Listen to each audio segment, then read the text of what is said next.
Hindi television জগতের জনপ্রিয় অভিনেত্রী সানভি তালওয়ারের সহশিল্পী করণ কুন্দ্রার বিরুদ্ধে শুটিং সেটে শারীরিক ও মানসিক নির্যাতন এবং জোর করে চুমু খাওয়ার গুরুতর অভিযোগ এনেছেন।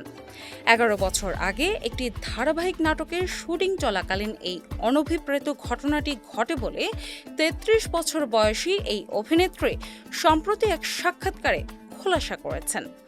শুটিংয়ের সময় সানভি সাধারণত সবার থেকে কিছুটা দূরত্ব বজায় রেখে নিজের মতো থাকতে পছন্দ করতেন, যা করণ কুন্দ্রা এবং পরিচালকের একেবারেই অপছন্দ ছিল। একদিন দৃশ্যের শুটিং শুরু হওয়ার জন্য পরিচালক তখনও নির্দেশ না দেওয়া সত্ত্বেও করণ আচমকা সানভিকে চুমু খেয়ে বসেন। এর তাৎক্ষণিক প্রতিবাদ হিসেবে সানভি সঙ্গে সঙ্গে করণকে একটি থাপ্পড় মারেন।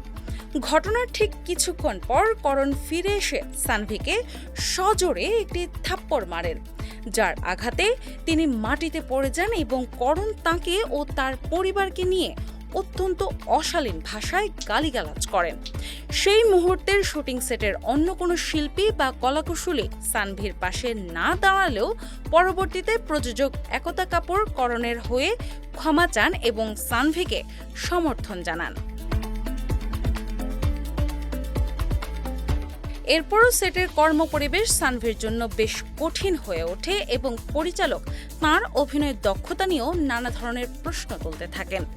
সানভির মতে তিনি শুরু থেকেই অনুভব করেছিলেন যে করণ তাঁর প্রতি আগ্রহী ছিলেন, কিন্তু সানভি সচেতনভাবে সেই আগ্রহে সাড়া না দিয়ে তাঁর থেকে দূরে থেকেছেন।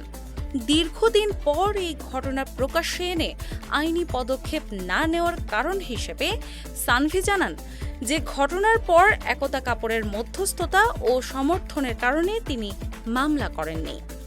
তাছাড়া সেই সময়ে আইনি পথে হাঁটলে ইন্ডাস্ট্রির নীতি অনুযায়ী তার উদীয়মান অভিনয় জীবন পুরোপুরি শেষ হয়ে যাওয়ার চরম আশঙ্কা ছিল। তিনি দৃঢ়ভাবে স্পষ্ট করেন যে ক্যারিয়ার বাঁচানোর স্বার্থে মুখ বন্ধ রাখলেও করণ কুন্দ্রাকে তিনি জীবনে কখনো ক্ষমা করতে পারবেন না। বর্তমানে করণ কুন্দ্রা অভিনেত্রী তেজস্বী প্রকাশের সঙ্গে সম্পর্কে থাকলেও সানভির এই বিস্ফোরক অভিযোগের বিষয়ে তাঁদের পক্ষ থেকে এখনো পর্যন্ত কোনো প্রতিক্রিয়া পাওয়া যায়নি। ডেস্ক রিপোর্ট, বাংলা বাজার পত্রিকা।